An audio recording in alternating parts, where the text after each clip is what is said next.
יהיה זה ולא זה. סבבה. אז כאן, מהי רמת הזוגיות מ-1 ל-10? אלה שאלות שאני שואל בקליניקה, כמובן בצורה הרבה יותר פתוחה, הרבה יותר, כן, עם קו אחר, אבל אלה השאלות שבדרך כלל אני שואל את האנשים, איך אתם מגדירים את הזוגיות שלכם מ-1 ל-10? הם אומרים לי מספר מסוים, זה כל כך לא משנה לי.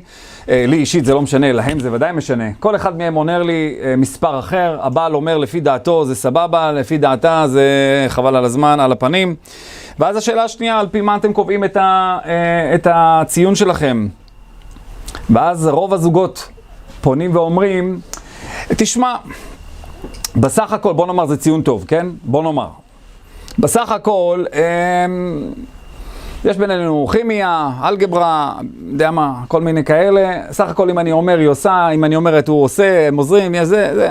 ובעצם נותנים ציון לפי רמת העשייה שיש ביניהם. בסדר? לפי רמת העשייה שיש ביניהם. זה כמו למשל ששואלים, איך הילדים שלכם טובים או לא? אז אותה אמא תגיד, ילדים מותק דבש. למה דבש? כי מה שאני אומרת, הוא טס, הוא עושה. לכן הוא דבש. ואישה אחרת תגיד, הילדים שלי על הפנים, לא יצא לי טוב, לא יצא לי טוב. כמו עוגה בתנור, יצא לי לא טוב, ישב. זה החום היה לא טוב. על הפנים יצא לי. למה? אני צריכה כל דבר 10 פעמים, ואולי עשו את זה בלי כוח. אולי. זאת אומרת, הם בדרך כלל מציינים את התקשורת שלהם עם הצד השני לפי הישגים.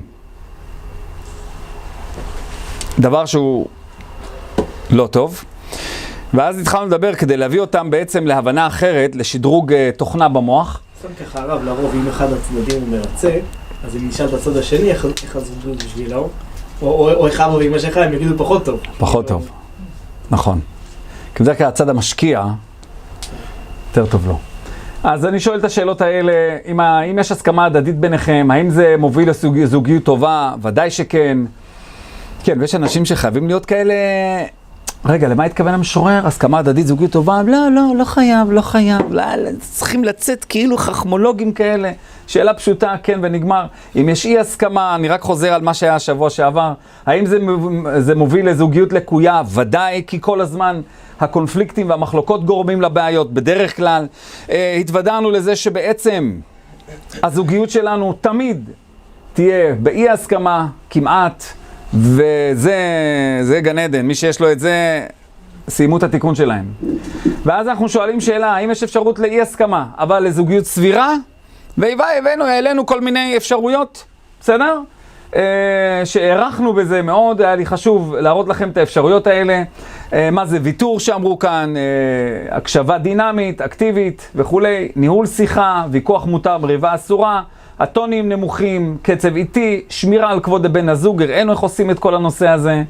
לא תלונות אלא בקשות, לסיים את בקשותינו בסימני שאלה עדיף, כי זה מאפשר את הבחירה של השני, מאשר הקביעה והציווי שלי אליו. אנשים מאוד קשה להם ששוללים את הבחירה מהם.